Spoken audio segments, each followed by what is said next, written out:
Zeronet TV, toute l'actualité high-tech. Merci d'être avec nous comme chaque jour. Et aujourd'hui, nous sommes à la soirée de lancement d'un nouveau Leica et c'est toujours un événement. Soirée en grande pompe, Jérôme. Hein, ça danse, ça chante, c'est cool. C'est le Leica T, le nouveau compact numérique à objectif interchangeable de cette grande marque prestigieuse. Et vous allez voir que ça déchaîne les passions.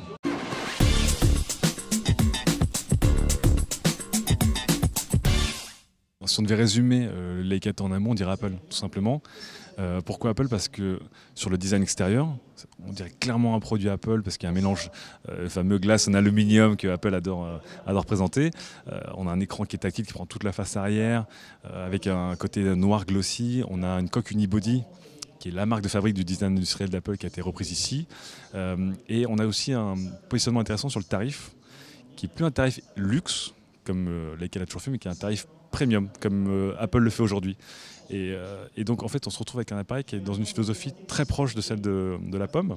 Parce que si on regarde à l'intérieur, il y a des composants qui sont connus et partagés par d'autres marques, tout comme le fait Apple.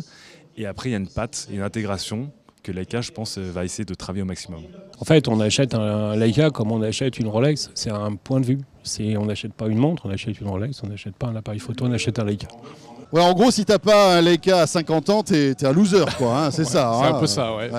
Ben, c'est vrai que c'est un produit de luxe en fait, hein, qui se vend très bien en Chine d'ailleurs. Mais les Chinois adorent par exemple avoir un Leica autour du cou, avec le sac Louis Vuitton, etc. C'est-à-dire que maintenant, il faut avoir un Leica sur soi, même si on ne fait pas de photos avec. Même si on s'en sert pas, exactement. Hein. Malgré cela, il y a toujours la très forte communauté de puristes, hein, de Leicaïstes, comme on dit, mais qui ont un peu de mal à chaque fois avec le changement. Ils ont eu du mal à digérer le passage au numérique.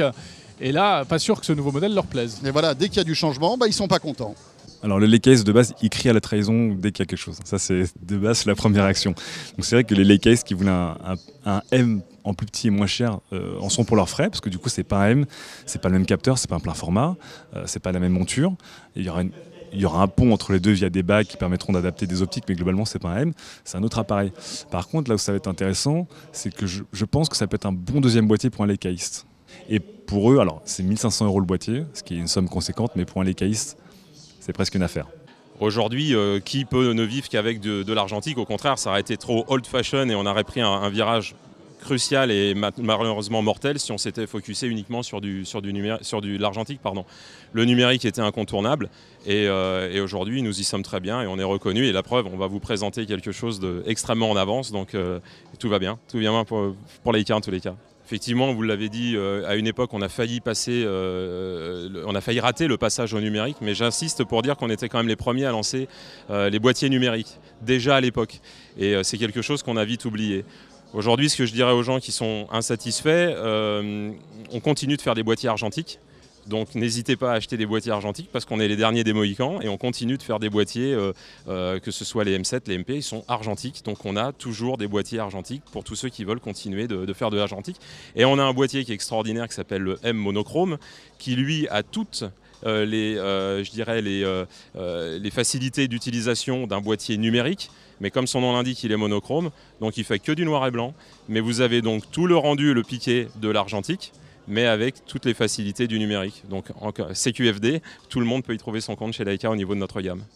Voilà pour ce Leica T, donc c'est le début de l'histoire. Hein. Le test, bientôt, sur Zeronet TV, un test qui est très attendu. On se retrouve très vite, salut à tous.